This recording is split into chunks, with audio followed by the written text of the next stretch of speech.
It's a normal human behavior. Quite a millionaire இருக்கலாம். தான் வந்து 1/2 மில்லியன் லூஸ் பண்ணும்போது அவன் ரோடு வந்து பைத்தியக்காரன மாதிரி அலையிருந்து ஒரு 6-7 மாதத்துக்கு முந்தி பைத்தியம் முடிச்சு ஓடினாங்க அதே ரோட்டில் ஸ்டாக் மார்க்கெட்டுக்கு முன்னால் டிஸ்டாஷ் அவுத்து போட்டுட்டு வெரி வெட் மேட். ஸோ பணம் என்பது வந்து it's very critical factor. Wealth and wealth management பணம் சம்பாதிக்கிறது வந்து கஷ்டம். அதோட கஷ்டம் என்ன தெரியுமா, அந்த பணத்தை ஒழுங்காக இன்வெஸ்ட் பண்ணி காப்பாற்றுறது இட்ஸ் மோர் டிஃபிகல்ட். எங்கள் ஃபீல்டில் நாங்கள் சொல்லுவோம், ட்ரேடிங் ஃபீல்டில் it's difficult to earn money, but it's more difficult to retain that earned money. தப்பாக எடுத்துக்காரு, சீட் ஆடுறாங்க. முதல் ரவுண்டில் 100 ரூபா சம்பாதிக்கும். என்னைக்காவது அவன் வீட்டில் 100 ரூபா எடுத்துகிட்டு போயிருக்கவே மாட்டான். It's a human gambling mentality. 100 ரூபா சம்பாதிச்சோன்னா அடுத்தது 100 பெட் பண்ணுறேன்னா அது 100 வருவா இடையே 200 சம்பாதிப்பான். ஆனால் வீட்டுக்கு போகும்போது ஏதாவது வீட்டுக்கு தான் போவான வழியில் எங்கேயாவது ஒரு இடத்துல இன்னைக்கு சம்பாதிச்சுட்டு போனால் நாளைக்கு வந்து விட்டுருவோம். It's human psychology. எங்கள் ஃபீல்டில் அப்படி தான். எக்ஸ்சேஞ்ச் ட்ரேடிங்லையோ ஸ்டாக்ஸ் ட்ரேடிங்லையோ ஷேர்ஸ் ட்ரேடிங்லையோ அதே தான்.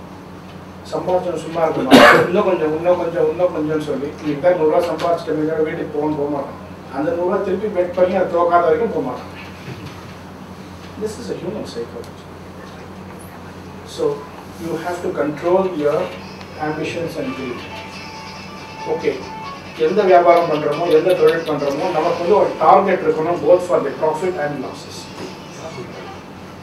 ஒரு டார்கெட் இருக்கணும். ஓகே, எனக்கு இவ்வளோ வந்தால் ஓகே, நான் ஒரு வியாபாரம் செய்கிறேன், எனக்கு 10% வந்தால் போதும், அதோட நான் வெளியே வந்துடுறேன் வியாபாரத்துக்கு. அது 15% கூட போகலாம், but I must have a level of contention. இந்த ரியல் எஸ்டேட்டும் அப்படி தான், கோல்டும் அப்படி தான். இன்றைக்கி ஒரு உதாரணம் சொல்கிறேன். கோல்டு எவ்வளோ தூரம் போச்சு அவுன்ஸுக்கு? $1030 வரைக்கும் போச்சு. இன்றைக்கி என்ன விலை? காலையில் 7:30 ஓப்பன் ஆகிட்டு இப்போ $700 கிட்ட. எத்தனை பேர் $1000 நான் வாங்காமல் இருந்தால் எத்தனை பேர் வாங்கினாங்க? ஓடி வாங்க. 1000 போகும்போது 1200 போகும்போது எத்தனை பேர் வாங்கினாங்க? Normal feel. நம்ம ஒவ்வொருத்தருக்கும் அது இருக்குது. நம்மளும் ஒவ்வொரு இது ஏதாவது இடத்துல பாதிக்கப்பட்டிருக்கோம். முன்னாடி என்ன சொன்னால், ஐயோ 1000 போயிடுச்சு, 1700 போகும்னு சொல்கிறாங்க. இன்றைக்கி நாங்கள் தான் உட்காந்து சாப்பிட்டோம், 1700 போகணும் அடுத்த பொங்கலை சொல்லியிருக்கோம். இது எல்லாமே ஒவ்வொரு மாதிரி கேஸுங்க தான். ஆனால் அதை சொல்லி நம்ம தலையை பிடிங்கி 1700 போகும்னு சொல்லி நம்மளை 1000 வாங்க வச்சு மொட்டை போட்டுருவோம். ஹியூமன் சைக்காலஜி அது மாதிரி. You must have where to enter. இப்போ ட்ரேடிங் வியாபாரம் பண்ணுறது இட்ஸ் டிஃப்ரெண்ட் திங். நீங்கள் எங்கே வாங்குறீங்க, எங்கே விற்கிறீங்க, எவ்வளோ தூரத்தில் விற்கலாம், எவ்வளோ லாஸ் எல்லாம் எடுக்க முடியும், அந்த அந்த கணிப்பு வந்து பர்ஃபெக்டாக இருக்கும். தேர்ட், தயவுசெய்து வியாபாரம் பண்ணுங்க, இன்வெஸ்ட் பண்ணுங்க. லீவரேஜ் வந்து கூடிய வரைக்கும் பண்ணாதீங்க. சொந்த பணம் இஸ் டிஃபரெண்ட். லீவரேஜ்னா கடன். எவ்வளோ கடன் வாங்குறீங்களோ அவ்வளவு நல்லா போகும்போது ஓகே, பட் நெகட்டிவாக போகும்போது அத்தனை மடங்கு யூ ஆர் இன் ட்ரபிள். எப்படி நான் லீவரேஜ் சொன்னோம், 2% சம்பாதிக்கிறது 10க்கு 2 ரூபா சம்பாதிப்பீங்க. ஆனால் லீவரேஜ் பண்ணி சம்பாதிக்கணும் 20 ரூபா சம்பாதிப்பீங்க. 20 ரூபா நஷ்டமாகும். 20 ரூபா நஷ்டமாகும்போது உங்கள் முதலும் போயிடும், அடுத்தவங்க காசும் போயிடும். நிறைய பேர் ஸ்டாக்ஸில் சொல்லுவாங்க, நம்ம ஃப்ரெண்ட்ஸ், எனக்கு இப்படி தெரியும், நான் இவ்வளோ சம்பாதிச்சிருக்கேன், அவ்வளோ சம்பாதிக்கேன், எல்லாம் 1000 தினார் கூட நான் 10,000 தினார் போட்டு ஒரு கூட்டணியாக செய்கிறேன், அப்புறம் நம்ம லாபம் 4000 வந்தால் பிரிச்சுக்கலாம். தயவுசெய்து அதை செய்யாதீங்க. அங்கே வாங்குவாங்க. என்னால் எவ்வளோ முடியுமோ நான் பண்ணுறேன், இல்லாட்டி பேசாமல் இருக்கிறேன். It's better policy. கொஞ்ச நாளைக்கு போய் வருத்தம், அடுத்த நாள்லாம் ஒரு 400 தினம் சம்பாதிச்சிருப்பான், நம்ம சம்பாதிக்கலேன்னு. ஆனால் அதே நேரத்தில் அவங்க லூஸ் பண்ணும் போது யூ வில் நோ வை. இன்னைக்கு I tell you the situation of GCC. நிறைய பேர் கேட்பாங்க, நம்ம Islam and Islamic banks and principles எவ்வளவு சாஃபிஸ்டிகேட்டட், எவ்வளோ டெக்னாலஜியில் அட்வான்ஸ்டு, இந்த இன்ஸ்ட்ருமெண்ட் அந்த இன்ஸ்ட்ருமெண்ட், சிடிஎஸ்ன்னு சொல்லுவாங்க, கிரெடிட் டிஃபால்ட் ஸ்வாப்னு. அது என்னென்ன இன்ஷூர் பண்ண இன்ஸ்ட்ருமெண்ட், அது பேர் கிரெடிட் டிஃபால்ட் ஸ்வாப்னு. இது இந்த பேர் இப்போ தான் எல்லாம் ஒழுங்காக புரிஞ்சுக்கிறாங்க. இவ்வளோ நாள் புரிஞ்சுக்கல. ஏதோ சிடிஎஸ் நாங்கள் அப்படியே சிடிஎஸ்ன்னு நீங்கள் தான் ஒழுங்காக நம்ம எப்படி லோன் ஆகி பேங்க் நம்மளை திட்டம் போது தான் நம்ம படிக்கணும், அது என்ன கிளாஸ்ன்னு. அதனால் இன்றைக்கி எல்லாம் படிக்கிறாங்க. சிடிஎஸ்னால் என்ன, அதோட இம்ப்ளிகேஷன்ஸ் என்னது. பொதுவில் ஜிசிசி பேங்க்ஸ் வந்து இந்த மாதிரி விளையாட்டுக்கெல்லாம் போகலை. we are more simple bankers. நம்ம வந்து more traditional business பண்ணிட்டு இருக்கோம். So இன்னைக்கு நிலைமையில GCC banks are one of the safest banks. அதுலயும் Kuwait banks. In fact, 3 days back, Bahrain ஒரு discussionல அவங்க என்ன சொல்றாங்க, இன்னைக்கு 2 வருஷத்துக்கு முன்னாடி குவைத்தில வந்து பேங்கிங்ல ரொம்ப பின்னால இருக்கிறாங்க குவைத்தி பேங்க்ஸ், நீங்களாம் வந்து இந்த அட்வான்ஸ்ட் இதெல்லாம் பண்ண மாட்டேன்றீங்க அப்படின்னு சொல்லுவாங்க ஒரு கான்ஃபரன்ஸுக்கு போனீங்கன்னா. இன்னைக்கு என்ன சொல்றாங்க, நீ எவ்வளோ காசு வருமோ கூட நீ வச்சுக்கணும். ஏன்னா they feel Kuwait banks are the safest banks today. ஏன்னா இந்த மாதிரி ஒரு சப்ரைம்லேயோ இல்லை இந்த மாதிரி லேமன் பிரதர்ஸ்லேயோ இல்லை சிடிஓலையோ சிடிஎஸ்க்கு எதிரியாக யாரும் இன்வெஸ்ட் பண்ண இருக்கிற குவைத்தி பேங்க்ஸ். அல்ஹம்துலில்லாஹ். இன்ஃபேக்ட் ஒரு வாரம் கூட இல்லை, ஐ மீன் இந்த 2003 2004 ஒவ்வொரு வாரமும் இந்த பேங்கர்ஸ் வருவாங்க, இதை வாங்கிக்க இந்த இன்ஸ்ட்ருமெண்ட் இருக்குது இந்த இன்ஸ்ட்ருமெண்ட் இருக்குது. நாங்கள் என்ன சொல்கிறோம், அப்போ நம்ம லாவோட நமக்கு இதெல்லாம் வேண்டாம். எங்களுக்கு குவைத்துக்குள்ளே போதுமான அளவு எங்களுக்கு பிஸ்னஸ் இருக்குது, எங்களுக்கு இதெல்லாம் வேண்டாம். எங்களுக்கு ஒரு 5% வந்து எனக்கு அவங்க இன்ஸ்ட்ருமெண்ட்டை வாங்கி 6% சம்பாதிக்கணும், இல்லை எனக்கு 5% இருந்தால் போதும் அப்படின்னு சொல்லி விலகினவங்க இன்றைக்கி தப்பிச்சுக்கலாம். It's a lesson in the sense, நமக்கு தெரியாத ஃபீல்டில் நம்ம கால் எடுத்து it's a lesson for all of us. அதில் 2-3 பேங்க் தான் இன்வெஸ்ட்மெண்ட் பேங்க்னு சொல்லி வேலைக்காரனை ஹையர் பண்ணி மாட்டினவங்க. ஏபிசி பஹ்ரைன், ஜிஐபி, இவங்க வந்து தேர் இன்வெஸ்ட்மெண்ட் பேங்கர்ஸ். அவங்க வந்து ரீட்டைல் பேங்கர்ஸ், நார்மல் ஜனங்க கூட அவங்க வந்து பிகாஸ் இன்வெஸ்ட்மெண்ட் ஹோல்சேல் பேங்கர்ஸ். அவங்க தான் இதை கொஞ்சம் மாட்டினாங்க. Okay, there still in trouble. பொதுவில் GCC and Kuwaiti banks are very safe. இந்த மாதிரி அடிலாம் படலை. அதுலேயும் இன்னும் ஒரு ஸ்டெப் போகணும், Islamic banks are much more safe. என்ன அடிப்படை பிரின்சிபல் என்ன, ஒவ்வொரு அசட்டுக்கு பின்னால் ஒவ்வொரு லோனுக்கு பின்னாலும் ஒரு அசட் இருக்கு. இஸ்லாமிக் வங்கியில் வந்து நீங்கள் போய் எனக்கு 1000 தினார் கடன் வேணும்னா அவங்க கொடுக்கறது இல்லை. 1000 தினார் எதுக்கு வேணும்? லேண்ட் வாங்குறியா, ஓகே. கார் வாங்குறியா, ஓகே. நான் காரை வாங்கி வந்துட்டேன், அது எனக்கு ஒரு கொலாட்ரல் செக்யூரிட்டி. லேண்ட் கொடுக்குறேன், அது ஒரு செக்யூரிட்டி. நம்ம இஸ்லாமிக் பிரின்சிபல்ஸில் நம்ம வந்து காசை வந்து என் மகளுக்கு கல்யாணம் எனக்கு கடன் கொடுக்கணும்னா நம்ம காசு கொடுக்கறது இல்லை. அதே நேரத்தில் எனக்கு வீடு, என் நிலம் வரைக்கும் எனக்கு வீடு கட்டணும் அப்படின்னா டே டூ இட். சிமெண்ட்டுக்கோ ஸ்டீலுக்கோ செங்கலுக்கோ அது என்ன, ஓகே. லேண்ட் வாங்கணும், okay, fine. So every loan, ஒவ்வொரு கடனுக்கு கீழே ஒரு அடிப்படை செக்யூரிட்டி இருக்குது. இது லேண்டாக இருக்கலாம், டெக்ஸ்டைல்ஸாக இருக்கலாம், அரிசியாக இருக்கலாம், இல்லை காராக இருக்கலாம், ஏதாவது ஒரு it could be a productive asset, ஒரு வியாபாரத்துக்கு வேண்டிய பொருளாக இருக்கலாம். அப்படி இல்லாவிட்டால் தன்னோட இருக்கிறதுக்கு ஒரு அசட்டாக இருக்கலாம். இல்லாவிட்டால் நான் வந்து இடம் வாங்கி பில்டிங் கட்டி நான் ரெண்ட் கொடுக்க போகிறேன், ஒரு சொத்து, அதுவும் ஒரு productive asset. I mean earn out of that. So leverage அப்படின்ற அடிப்படையில் வந்து லீவரேஜ் வந்து இட்ஸ் ஆல்மோஸ்ட் 1:1. அப்படின்னா இப்போ நான் 1000 தினார் லோன் கொடுக்குறேன்னா கிட்டத்தட்ட 1000 தினாரோட சொத்து அதுக்கு சப்போர்ட் பண்ணுது. இன்ஃபேக்ட் நீங்கள் யாருமே வந்து ஃபுல், இப்போ நீங்கள் ஒரு லேண்ட் வந்து 1,00,000 தினார்னா 1,00,000 தினார் எந்த பேங்க்கும் கொடுக்க மாட்டான். அவன் என்ன சொல்லுவான், நான் 70,000 கொடுக்குறேன், நீ 30,000 போடு, ஒரு மார்ஜின். நம்மளோட இன்வெஸ்ட்மெண்ட்டும் அதில் இருக்கணும், அவங்களும் பண்ணுவாங்க. ஓகே, உதாரணம்னா ஒரு 1,00,000 தினாரோட ப்ராப்பர்ட்டி கேஎஃப்ஹெச் வந்து 70,000 தினார் கொடுத்தாங்க, பையர் வந்து 30,000 தினார் போட்டாங்க. இப்போ லேண்டோட ப்ரைஸ் கீழே போகுது, அப்போ கேஎஃப்ஹெச்சுக்கு செக்யூரிட்டி போகுது கீழே. பட் 30% வரைக்கும் கீழே போனாலும் அவங்களுக்கு இன்னும் அவங்க லோன் கவர்டாக இருக்குது. அதுக்கு மேலே கீழே போனால்தான் அவங்களுக்கு ஒரு நஷ்டம் ஏற்பட வாய்ப்பு இருக்குது. பூரா அடியோட போகிறது வந்து ரொம்ப ரேர். இட் ஹஸ் ஹேப்பன், இது ஆகலன்னு இல்லை, பட் வந்து அது அன்நேச்சுரல் சர்க்கம்ஸ்டன்சஸ். இப்போ ஈராக்கி இன்வேஷன் ஆச்சு, அப்போ வந்து அவங்க நிறையா லோன்ஸ் இருந்தது, கார் பிஸ்னஸ்க்கு. நிறைய பேர் ஊரை விட்டு போக வேண்டிய சூழ்நிலை ஆயிடுச்சு. உதாரணத்துக்கு நான் லோன் வாங்கியிருந்தேன்னு வைங்க, நான் இந்தியாவுக்கு போயிட்டேன், வரல திரும்பி, அந்த லோனோட காசு உங்களுக்கு கிடைக்காது. கார் இருந்தாலும் இருக்கும், இல்லாட்டி ஈராக்கி காரத்துக்கு போனாலும் போயிருக்கும். ஸோ அந்த மாதிரி நஷ்டம்ன்றது இட்ஸ் அதுவும் ஒரு ரிஸ்க் தான், but it's something which is not expected in the normal course of business. இப்போ வந்து ரிஸ்க்ன்றது வாழ்க்கையில் ஒவ்வொரு அடியிலையும் இருக்குது. அதை வந்து நம்ம சாதாரணமாக எடுத்துக்கிறோம். சில பேர் பஸ்ஸில் உட்காரோம், வீட்டுக்கு போய் சேர்றதில்ல, மோட்டம். ரிஸ்க்ன்றது இருக்குது. போகிறோம், வழியில் ஆக்சிடென்ட் ஆகுது, கால் உடஞ்சது, நேராக ஹாஸ்பிட்டலுக்கு போய் ரிஸ்க் இல்லாமல் இல்லை. பட் அந்த ரிஸ்க்கை வந்து நம்ம அந்த கார் ட்ரைவ் பண்ணும்போது ஒரு ரிஸ்க் இருக்குது. பட் நம்ம ஜாக்கிரதையாக ட்ரைவ் பண்ணுறோம், சைடில் பார்க்குறோம், முன்னால் பார்க்குறோம், பிரேக் இருக்குது. இதெல்லாம் வந்து ரிஸ்க் ஃபேக்டர்ஸ். இது வந்து நம்ம ரிஸ்க்கை வந்து குறைக்கிற ஒரு ஃபேக்டர். பிரேக்கே இருக்குது, ரிஸ்க்கை குறைக்கும். காரில் ஒரு டயர் கம்மியாக இருந்தால் அந்த ரிஸ்க் கூட, அதே கரெக்டாக ஏர் இருந்தால் அந்த ரிஸ்க் கம்மி. So every thing is a risk factor. நம்ம சாப்பிட்றதும் ஒரு ரிஸ்க். உதாரணத்துக்கு ஒரு வாய் வச்சுட்டு நீங்கள் கடன் போட்டு அடைங்க, சோக் ஆகிடுவாங்க. Eating also is a risk. சில பேருக்கு விண்ட் பைப், அந்த ஃபுட் பைப் சின்னதாக இருக்கும், கொஞ்சம் கொஞ்சமாக தான் சாப்பிடுவாங்க. அவங்களுக்கு நீங்கள் இவ்வளோ பெரிய உடனே போட்டிங்கன்னா அவங்க சோக் ஆகிடும். ஸோ ரிஸ்க்ன்றது ஒரு வாழ்க்கையில் ஒரு மனிதனுக்கு ஒரு every step we have a risk. அதை நம்ம எப்படி நம்ம மிட்டிகேட் பண்ணுறோம் அப்படின்னா அதை குறைக்கணும். அந்த அன்சர்டனிட்டி எப்படி குறைக்கணும்? சாப்பிடும் போது கம்மியாக சாப்பிட்றோம், கொஞ்சம் தண்ணி குடிச்சுக்கிறோம், அப்போ அவனுக்கு கம்ஃபர்டபுளாக ஃபீல் பண்ணும். டிரைவிங்கில் நீ drive at a reasonable speed where I can brake and stop.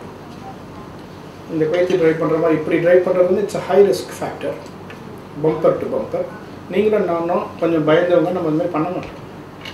ஏன்னா we are more awares to the risk. அதே நேரத்தில் புது டிரைவராக இருந்தால் 50 மீட்டருக்கு விட்டு போகலாம். நம்ம கொஞ்சம் கை கால் பழகிடுச்சுன்னா 20 மீட்டரில் போவோம். குவைத்தியாக இருந்தால் 2 மீட்டரில் போவோம். ரிஸ்க் இருக்குது எல்லா இடத்துலையும், but how much risk you take is a difference. So இப்போ நம்மளோட சொந்த இன்வெஸ்ட்மெண்ட் வரும்பொழுது நம்ம எல்லாரும் பாதிக்கப்படுவோம். அமெரிக்கா தான் டாலர் கண்ட்ரி தான் பாதிக்கப்பட மாட்டாங்க, குவைத்லேயும் நம்ம பாதிக்கப்படுறோம். இன்றைக்கி எல்லாரும் பாதிக்கப்படுறோம். ஏன்னா இன்னைக்கு இருக்கிற சிச்சுவேஷனில் the world is a global village. 5 விரல் 5 கான்டினென்ட் மாதிரி. ஒரு விரல் அடிப்பட்டால் கூட அந்த கைக்கு வைக்க தான் செய்யும். அதோட எஃபெக்ட் இருக்கும். இந்த கைக்கு இந்த விரல் வந்து எனக்கு அடிப்படலைன்னு சொல்ல முடியாது, இந்த கைக்கும் அது கொஞ்சம் பாதிப்பு இருக்கும். It's normal thing. இன்னைக்கு அமெரிக்காவிலேருந்து ஆரம்பித்த problem it went to Europe. Dubai is a major problem. இன்னைக்கு ஜிசிசியில் துபாயை பற்றி எல்லாரும் பயப்படுறாங்க. துபாய் பேங்க்ஸ்க்கும் துபாய்காரங்களுக்கு கடன் கொடுத்த கடனை வாங்கிக்கன்னு இன்றைக்கி எல்லாரும் பேச்சு வருது பேங்க்கில். துபாயில் real estate prices could crash. Dubai is a major risk in GCC. இன்னைக்கு இருக்கிற சூழ்நிலையில் perhaps the least risk is Bahrain and Kuwait. Saudi is a value for money. Saudi வந்து it's the biggest stock market in GCC. Stock prices have come down by almost 50%. Saudi-oda stocks வந்து Indian stocks மாதிரி. They are linked to manufacturing sector, most of them. இப்போ SABIC இருக்கு, Saudi Steeles இருக்கு, ஜாமில் இருக்கு, பெரிய பெரிய companies, bin Laden கொடுத்து இவங்க எல்லாமே கன்ஸ்ட்ரக்ஷன் அண்ட் மேனுஃபேக்சரிங் ஆக்டிவிட்டியில் இருக்காங்க. பட் ஒரு புயல் அடிக்கும் போது எல்லாரும் கொஞ்சம் கொஞ்சம் அஃபெக்ட் ஆவாங்க. அதே மாதிரி தான் சவுதியும் அஃபெக்ட் ஆகுது. பட் இன்னைக்கு என்கிட்ட காசு இருந்தால் I will prefer to buy a stock in Saudi rather than in Dubai. வித்தியாசம் புரியுதுங்களா? Saudi will remove. ஏன்னா அவங்களோட fundamental strength is there. Dubai வந்து கடல்லையே கட்டிட்டு போயிட்டாங்க, கீழே அலையடிச்சா எல்லாம் போயிடும். இன்னைக்கு Dubai is so highly leveraged. இப்போ யாராவது துபாயில் ப்ராப்பர்ட்டி வாங்கணும் அப்படின்னு யோசிச்சா கொஞ்ச நாளைக்கு வாங்காதீங்க. Dubai properties will crash.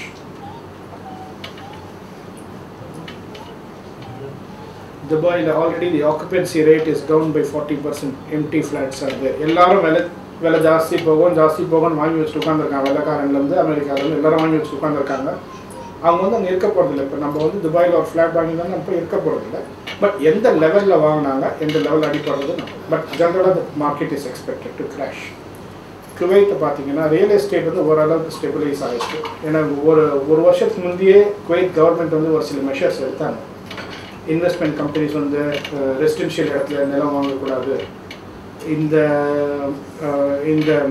Banks வந்து இத்தனை பர்சன்ட்டுக்கு மேலே ரியல் எஸ்டேட்டுக்கு லோன் கொடுக்கூடாது. ஒரு வருஷத்துக்கு முன்னாடி வந்தாலும் உஷாராயிட்டாங்க. They are known as the Jews of the Arabs. The smartest people in finance in GCC are the Kuwaitis. Believe me. They are known as the Jews of the Arabs. காசுன்னு போது பணமாக தான் எழுந்திரிச்சு உட்காந்துருவாங்க. They are very smart. வந்து ஜாலியாக இருக்கான்னு underestimate பண்ணக்கூடாது. Kuwait is they are very prudent in money management. இன்னைக்கு குவைத்திஸ் எங்கே வாங்குறாங்க? சவுதியில் ஸ்டாக்ஸ் வாங்குறாங்க, சவுதியில் ரியல் எஸ்டேட் வாங்குறாங்க. குவைத்தி காசு போகிறாங்க போது because they know the value for money. So in general பார்த்தீங்கன்னா இன்வெஸ்ட்மெண்ட் இன் இப்போ நம்ம இந்தியாவில்னு எடுத்துக்கிட்டோம்னா லேண்ட் இஸ் ஓகே. இந்தியாவில் கூட ஓரளவுக்கு ஒரு ஸ்டெபிளைஸ் ஆகணும். Land prices have gone too far, especially major cities. ஐடின்னு சொல்லி சென்னை இருக்குது, பெங்களூர் இருக்குது, பூனே இருக்குது, ஹைதராபாத் இருக்குது, டெல்லி இருக்குது, சரௌண்டிங் நொய்டா, இங்கெல்லாம் the prices have gone a bit too far. Peripheral cities, second round of cities like Tamil Nadu எடுத்தோம்னா கோயம்புத்தூர், திருச்சி, மதுரை நெக்ஸ்ட் வந்து இந்த இடத்துலலாம் கொஞ்சம் யோசிச்சு வாங்கணும் இனிமேல் வாங்கலாம். பட் ரெசிடென்ஷியல் நம்ம வில்லேஜ் அது வந்து இட்ஸ் அ டிஃப்ரெண்ட் திங். ஏன்னா ஜென்ரலாக the loan to the real estate sector இந்தியாவிலையும் குறையும் கொஞ்சம். ஏன்னா interest rates are very high. இந்தியாவிலையும் பேங்க்ஸ் ஆர் ப்ராப்ளம்ஸ்னால் மணி மார்க்கெட் இஸ் டைட். ஏன் மணி மார்க்கெட் டைட்ஸ்னா யாரெல்லாம் வெளியூர்லேருந்து இன்வெஸ்ட் பண்ணாங்களோ இந்தியாவில் ஸ்டாக்ஸில் அவங்கெல்லாம் இந்த வருஷம் மொத்தமே இந்த மொத்தம் முதல் 9 மாதத்தில் 9.4 billion they've taken. As a set 1 பில்லியன்னா 4000 கோடி. ஸோ வெளியூர் இன்வெஸ்ட்மெண்ட், ஃபாரின் இன்வெஸ்ட்மெண்ட் கம்பெனிஸ் மாத்திரம் 36,000 40,000 கோடி வரைக்கும் இந்தியாவிலேருந்து விற்று வெளியே போயிருக்கு காசு. which means the money supply comes down. Yeah, Indian rupee weak at 20%. I don't know. Last year I was telling rupees overvalued. In the stocks even the person விக்கிறாங்களோ அன்னைக்கு Indian government-னால இதை control பண்ண முடியாது. I was telling in some seminar last year. 39 பைசா ஒரு டாலருக்கு இருக்கும்போது it's too much over value. என்னைக்கான இந்த crash வரலாம் அப்படின்னு எதிர்பார்த்துக்கணும். It's happen 20% and government cannot control it because it's a market driven economy. ஒரு சில சமயத்தில் இப்போ நம்ம உதாரணத்துக்கு நம்ம ட்ரெடிஷ்னல் ஃபேமிலிஸ் தாதா அத்தா பிள்ளைங்க எல்லாருக்கும் நம்ம வந்து பெரியவங்க பேச்சுக்கு கட்டுப்பட்டு ஒரு கட்டுக்கோப்பாக ஒரு ஜாயிண்ட் ஃபேமிலியில் இருக்கோம். அங்கே வந்து ஒரு சில நிபந்தனைகள் இருக்கும், ஒரு சில ரெஸ்ட்ரிக்ஷன்ஸ் இருக்கும். 10 மணிக்குள்ளே வீட்டுக்கு வரணும், 10 மணிக்கு மேலே வந்தேன்னா தாதா அடிப்பாருன்னு ஒரு நிபந்தனைகள். அதே நேரத்தில் இன்னொரு வீடு வந்து ஃப்ரீ, நீ எப்போ வேணால் வரலாம், எப்போ வேணால் போகலாம், என்ன வேணால் சாப்பிடலாம், என்ன வேணால் செய்யலாம், டான்ஸ் ஆடு, கூத்தாடு. அந்த வீட்டுக்கும் அந்த வீட்டுக்கும் வித்தியாசம் இருக்குது. நீங்கள் நினைக்கலாம் இந்த வீட்டில் நமக்கு இவ்வளோ ஒரு ரெஸ்ட்ரிக்ஷன் இருக்குது, அவன் எப்போ வேணால் வரான், சினிமாவுக்கு போகிறான், டான்ஸ் ஆடுறான், கூத்தடிக்கிறான். பட் 10 வருஷம் கழிச்சு பார்த்தீங்கன்னா you will say much better off. அந்த மாதிரி என்னை வளர்த்தாங்க. I mean a much control state. India was like that. India நம்ம சோஷியலிசம் சொல்கிறோம். But Indian policies were one of the best policies. நம்ம இண்டிபெண்டன்ஸ்க்கு அப்புறம் we adapted a socialistic policy where the enterprises எல்லாமே கவர்மெண்ட்டோட என்டர்பிரைஸ் தான் முதல்ல இருந்தது. Whether was car or steel or cement. அதுக்கப்புறம் கொஞ்சம் கொஞ்சமாக ப்ரைவேடைஸ் பண்ணாங்க. பட் நவ் இந்த லாஸ்ட் 10 இயர்ஸ் இந்த WTOன்னு கேள்விப்பட்டிருப்பீங்க, வேர்ல்ட் ட்ரேட் ஆர்கனைசேஷன், GATTL. அதுக்கு கீழே வந்து you have to open your economy. When you open your economy you are also prone to the plus and minus. முதல்ல இப்போ பின்னால் 2 வருஷம் 2006 and 2007 we were very happy, rupees very strong, நிறைய பைசா வந்துட்டே இருக்குது, நிறைய பேர் இன்வெஸ்ட் பண்ணுறாங்க. 6 மாதத்தில் எடுக்கும் போது இவங்களால் கண்ட்ரோல் பண்ண முடியும். So you have the plus and the minus factors. Rupee weak இருக்கிறது it's good. நம்ம ஓவர் எக்ஸ்போர்ட்ஸ் ரொம்ப நல்லது. Indian goods will become cheaper. Export is suffering. Your cycle, I mean, economy is a cycle. ஒரு currency week ஆகும்போது அந்த economy improve ஆகும். ஏன்னா the demand for the goods அந்த கண்ட்ரியோட டிமாண்ட் குட்ஸ்க்கு வந்து டிமாண்ட் ஜாஸ்தியாகும். சரி, இப்போ நம்ம டாலர்னு பேசுகிறோம். இந்த கடைசி 2 மாதத்தில் டாலர் என்ன ஆச்சுங்க? ஸ்ட்ராங் ஆச்சா வீக் ஆச்சா? ஏன்? யூஎஸில் ப்ராப்ளம் இருக்குது, டாலர் எக்கானமியில் ப்ராப்ளம் இருக்குது. ஏன் டாலர் வந்து யூரோக்கு 20% ஸ்ட்ராங்காக இருக்குது? ஏன் அகெயின்ஸ்ட் ஸ்டெர்லிங் 30%? ஒரு ஸ்டெர்லிங் $2.1 இருந்தது, இன்னைக்கு $1.62 ஏன் இருக்குது? 25% it is lost. It's a cycle, it's an economy and a cycle. So, ஒரு சக்கரம் வந்து அப்படியே நிற்காது. The wheel has to go around. There's a time cycle. So, recession and inflation are a time cycle. இப்போ நம்ம இந்த எக்கானமியில் அடி வாங்கினது வந்து it will take time to recover. ஒரு வியாபாரத்தில் பெரிய லாஸ் ஆகும்போது ஒரு 2-3 வருஷம் கஷ்டப்படுவோம், 4 வருஷம் கஷ்டப்பட்டு தான் ஒரு வியாபாரத்தை நம்ம திருப்பி ஒரு நிலைமைக்கு கொண்டு வரோம். அதே சுச்சுவேஷன் தான் இப்போ கண்ட்ரீஸ் அண்ட் எக்கானமிஸ்க்கு. It will take about 2 to 3 years or 4 years for the recession cycle. ஆனால் we say நம்மளோட தவறுகள்லேருந்து நம்ம பாடம் கற்றுக்கொள்வோம். 1984 ஒரு ப்ராப்ளம் ஆச்சு, லாட்டின் அமெரிக்கன் கிரைசிஸ்னு சொல்லுவோம். பிரேசில், அர்ஜென்டினா இவங்கெல்லாம் டிஃபால்ட் பண்ணாங்க. அமெரிக்கன் பேங்க்ஸ் வேறு அஃபெக்டட். அப்போலாம் 2 பில்லியன் 3 பில்லியன் தான், ஆனால் உலகமே ஆயிடுச்சு அப்போ அந்த 2 பில்லியன் 3 பில்லியனுக்கு. அப்போ வந்து federal reserve and American government did some policy procedures, அவங்களை எப்படி காப்பாற்றலாம்னு சொல்லிட்டு பண்ணி கொண்டு வந்தாங்க. பிறகு நீங்கள் 1989 if you recall, there was a major stock market crash world over. 1999 September ஒரே நாளில் 20% 25% வெல்த் காணாமல் போயிடுச்சு. ஸ்டாக் மார்க்கெட்ஸ் வேர் க்ளோஸ்ட். ஏன்னா அவங்களால ட்ரேட் பண்ண முடியல. அதுக்கப்புறம் ஸ்டாக் மார்க்கெட் ரெகுலேஷன்ஸ் எல்லாம் மாற்றி அமைச்சாங்க. இந்த மாதிரி தான் இருக்கணும், ஒரு நாளைக்கு ஒரு ஸ்டாக் 100 ஃபீட் கீழே போயிட்டு அதோட ட்ரேட் ஸ்டாப் பண்ணணும், லிமிட் ஹை லிமிட் லோ அப்படின்னு நிறைய ரெகுலேஷன்ஸ் கொண்டு வந்தாங்க. ஸோ அதில் கொஞ்சம் ஸ்டெபிளைஸ் ஆகும். இப்போ என்ன இருக்குது, இந்த மாதிரி ஒரு க்ரைசிஸ் வந்தோம்னா வித்தின் இப்போ மேஜர் க்ரைசிஸ் அப்போ ஆகஸ்ட்டில் வந்து பேங்க்ஸ் டிஃபால்ட் பண்ணுவாங்க அப்படின்ற ஒரு situation, Lehman Brothers bankruptcy declare பண்ணுவோம். உடனே இந்த federal reserve had to move. He has to take over American insurance group. He has to fund $700 billion. There's no way out. உலகம் பூரா சொல்லலாம் மார்க்கெட் ட்ரிவன் எக்கானமி, நம்ம தான் தலையிடக்கூடாதுன்னு நம்ம GATTல பேசினோம். இன்னைக்கு அவன் வீட்டில் ப்ராப்ளம் இருக்கும் போது he cannot say market driven economy. உலகத்துக்கு பூரா நம்ம போதிக்கலாம், உன் பையன் படித்து வந்தால் வரட்டும், இல்லாட்டி எப்படியோ தரதலையாக போட்டோம். தான் பையன் படிக்காத போது தான் தெரியும், அது உட்காந்து நம்ம மண்டையை உடச்சிக்குவோம் இவன் எங்கப்போ. ஸோ நமக்குன்னு ஒரு ப்ராப்ளம் வரும்பொழுது, நமக்கு எக்கானமி, நம்ம வீடு, நம்ம கண்ட்ரி அப்படின்னு ஒரு ப்ராப்ளம் வரும்போது we have to react and support. உதாரணத்துக்கு நம்ம எல்லாம் தமிழ்நாட்டை சேர்ந்தவங்க. இப்போ தமிழ்நாட்டுக்கு ஒரு ப்ராப்ளம் வரும்போது நம்ம எல்லாம் கூடி உட்காருவோம். இது ஃப்ளட் வந்துருச்சு, நம்ம எல்லாம் டொனேஷன் பண்ணோம், நம்ம இதே இது பீகார் ஃப்ளட்டுக்கு ஒரு பண்ணுவோம், ஒரு 50% பண்ணுவோம். நமக்குன்னு ஒரு ப்ராப்ளம் வரும்போது நம்மளோட உணர்ச்சிகள் வேறு, நம்மளோட ரியாக்ஷன் வேறு, நம்மளோட level of contribution and commitment is different. இப்போ அமெரிக்காவில் உலகம் பூரா சொல்லிட்டு இருந்தால் நீ பண்ணக்கூடாது, பேங்க்ஸ் வந்து it's a free economy and they should survive and stand on their own Lex. But now when அவங்க வீட்டுக்கு இருக்கிற பில்டிங் அஸ்திவாரம் ஆடும் போது அவன் அஸ்திவாரத்தை காப்பாற்றி தான் ஆகணும். There is no way out. So we learn from our lesson. அவன் பண்ண உடனே Europe cannot keep quiet, France Germany, UK, France எல்லாரும் அவங்கவுங்க பேங்க்ஸை வந்து they support. So much so, Saudi has to pump in Saudi has to do $3.4 billion mundanithu. UAE has done 6.8 billion, 70 billion dirhams UAE has funded mundanithu avanga banks ku. Enna vera vadi illa, enna and banks ella affect agudhu because of the global phenomenon.